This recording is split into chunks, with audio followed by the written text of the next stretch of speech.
preview video. We're continuing our Week 7 previews. We've got Ian Cameron here again for another video. This is a big one, folks. The Red River Shootout. I don't give a shit. I'm calling it the shootout because that's what it is. The Red River Shootout. We got Oklahoma. We got Texas. It's Jerry World and the old Cotton Bowl.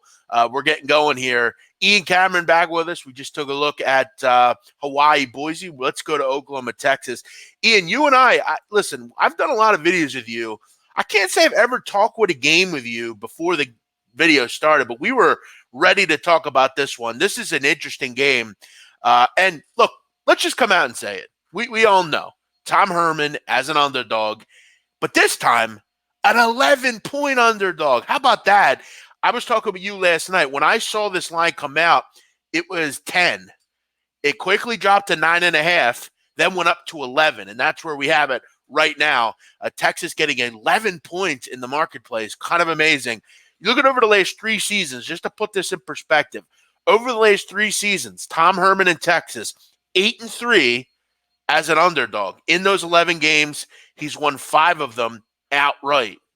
So, and Ian, I know you have a stat that you'll get to on Texas in this exact game in just a second here. Let's get through some particulars, though.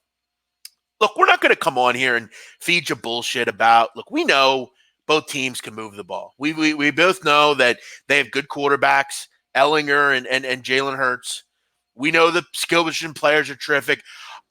Here's the thing, though, about Texas. I need to know that Colin Johnson's playing in this game, if it's me, because he's, to me, their best overall receiver. He didn't play this weekend against West Virginia, but from what I understand, it was more of a precautionary thing. They wanted to have him ready for this game, and they said in an emergency situation, he would have played. But I need him in there. I want to know that I get him and Duvernay in there as receivers. Kevonta Ingram, he was out with a stinger, but he's going to play in this game as well, according to Herman. It was just a kind of a precautionary thing as well. Here's the thing about Oklahoma, Ian, and I talked to you. You mentioned a total here in the mid-70s. 75.5 is the first total being reported in this game.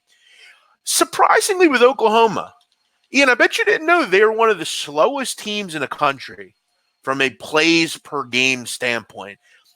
They're explosive, but they're not getting a ton of plays in. You look at in the country, 121st. They're the 9th slowest team in America, which is surprising. They're not going at that warp speed as we normally expect them to.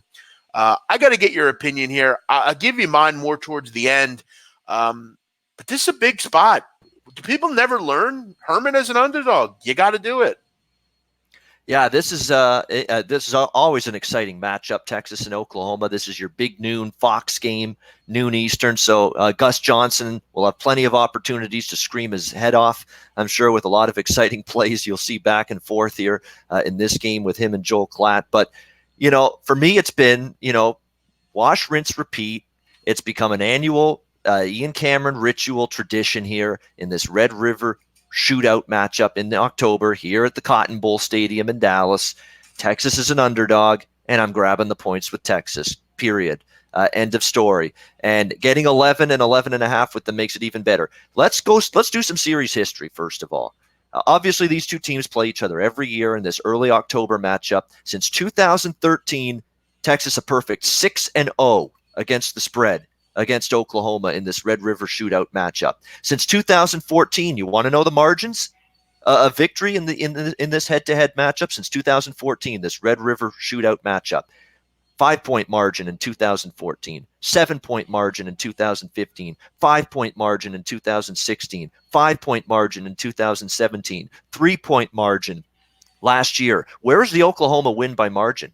In recent head-to-head meetings here between these two teams. You haven't seen it. Now, you did see it last year in the Big 12 championship game in December. Oklahoma won 39-27, won by 12. But Texas was driving for a backdoor touchdown. I remember that game. Final minute came up just short. So even though Oklahoma did cover that one as a favorite, it was by the skin of their teeth in that game. I think Texas has proven, and Tom Herman as a head coach has proven, that when he's going up against Lincoln Riley and this Oklahoma team, he can scheme an offense around Sam Ehlinger and a balanced attack that can run it, that can throw it, that can go point for point, blow for blow with this Oklahoma team. He's shown he can do that year in and year out since he's taken over this Longhorns team. I'm not even going to go into the stats, Jeff, about Tom Herman as an underdog. We all know it. It's a glowing track record. It's an incredible track record. And the way I see it, too, with this Texas team, they've done nothing wrong. Have there been times they've looked a little vulnerable? Okay, you could say the Oklahoma State game, they were a little fortunate. They didn't play a great game, but they found a way to win. Louisiana Tech opener was a little sloppy. But the bottom line is they've only lost one game, and that was a game against LSU where I thought they went toe-to-toe with LSU. It's just more proof, Jeff. Tom Herman gets the team up for a big game and a big opponent. He did against LSU. They only lost by 7. They were right in that game. It was back and forth throughout, and I've got LSU right on par with Oklahoma. I don't think there's a big difference between LSU and Oklahoma. I think your buddy Chicken and Gumbo man there, Ed Orgeron's got a damn good team, LSU this year. That offense is rolling. Burrow and Joe Brady, they brought him in onto the offensive coaching staff, and it's been a perfect hand-in-glove fit. That offense has been explosive. It's been dynamic, and their defense is very good. In fact, I still think LSU's got a better defense than Oklahoma. So that's the thing, and that's why I'm so impressed with Texas's effort, even in a losing cause against LSU a couple of weeks ago. I think they can go toe-to-toe. Look, Jalen Hurts in this offense is outstanding. And if you're Texas, defensively, there are concerns. You have been gashed at times. You're going to have an eye out there on the field at all times. Where is CeeDee Lamb on the football field? Because this guy's just been explosive, electrifying at the wide receiver spot, can catch it in the open field and just take it to the house. You've got to be able to tackle him in open space.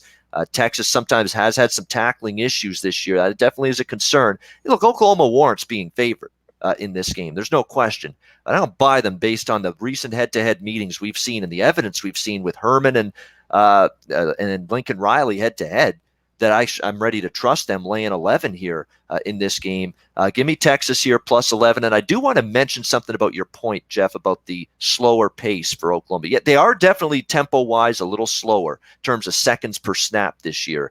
But I think a bigger product of their plays per game going down dramatically is because they have these quick strike touchdown drives. It's big, bang, boom. They're not having these big, long, extended drives. When they score, it's 1, 2, 3 play drives a lot of times, and they're finding the end zone just like that. So I think that's skewing their plays per game numbers. That being said, their seconds per snap numbers this year, Oklahoma, which is a better indication of pace and tempo, those have dropped. It's not a big drop, not a precipitous drop, but a little bit of a drop this year. Oklahoma is slowing it down. Maybe that's because they're trying to get Jalen Hurts comfortable. Maybe as the season goes on, they'll amp it up. Maybe they will in this game, but there has been a slight decrease, but not a huge decrease in their tempo this year. I think it also couldn't play into the fact that I think some of the teams they're playing, it's a little different team than we're used to. Whether it's Texas Tech, they've been a bit better, improved defensively. All this stuff can kind of culminate, weather, things like that, where you're going a bit slower. Maybe you want to be a little bit more careful. But at the end of the day, you're going to have good conditions in this game. It's inside, it's Jerry World, it's turf. You're not going to have a problem. It's outside, actually, Jeff. It's the Cotton Bowl Stadium. Yep, the old Cotton Bowl Stadium. This isn't at Jerry World, the game anymore? No, Cotton Bowl Stadium. I've got it as Cotton Bowl. I could have sworn this was in Jerry World. I mean, at least that's something we obviously want to take a look at here. But I don't know that good. These are generally good weather places. You don't really ever have weather issues here. But Cotton, okay. For whatever reason, I thought this game was in Jerry World. It's in Dallas. Okay, let's. That's going to throw us all off here, Ian, because I had this in Jerry World. But either way. Saturday, it looks, again, we're 5 days away, but 67 and sunny, no precipitation, very low wind. So weather's going to be fine for this game. You mentioned a total in the mid-70s. I think that's probably where we would think it'd be. I want to go on a quick soapbox because, look, I continue to say this, and I'll keep saying it until the guy's fired. Todd Orlando fucking sucks. He's a shitty defensive coordinator, and I'm going to get graphic with it. He fucking sucks. He should not be making $1.5 million. Year after year, his defenses are shit. They're trash. They can't cover anybody. I don't give a shit about injuries. You always have an issue. The tackling's poor. The fundamentals are bad, and you can't cover anybody. But then I look at offensively, and I say to myself, if I can get Colin Johnson back, it should be points galore in this game. I just worry a little bit about some of the pace. We know the whole world's going to be on the over, but I agree with you, Ian. It's got to be taking the points here. It just makes sense. It's a shootout, and I think you and I, Ian, when we make a bet, occasionally I'll go on these comments and we'll make a bet and we'll give a free pick for a game, and people will come on and slam the pick and say, "Oh, it lost. What happened there?" Again, I think we're trying to put our money in the best position, and I think we can honestly say, Ian, if Texas loses this game by 14, I don't think either of us will hang our heads. It's the right side. There's no way on earth I will bet Oklahoma here. It just doesn't make sense to me. And I think we can hang our head on that. Strength of schedule edge for Texas as well. If you look at strength of schedule numbers so far this year, Texas has faced the stronger, tougher strength of schedule. Not to totally rip apart Oklahoma's schedule, but Houston's not been what we thought they would be. They've been disappointment. South Dakota's no FCS. UCLA stinks. Texas Tech didn't have Alan Bowman. They had Jet Duffy, who's not equipped to go toe-to-toe in a shootout with Oklahoma when they beat Texas Tech a couple weeks ago, and Kansas in a game they actually struggled in the first half last week. So Texas does have the strength of schedule edge. Their opponents, I've been more impressed with what they've faced so far than what Oklahoma has. This is going to sound really rudimentary. I just want to point this out. I've noticed a lot of these games, even in the NFL, whether it's the NFL or college, where we expect points, right?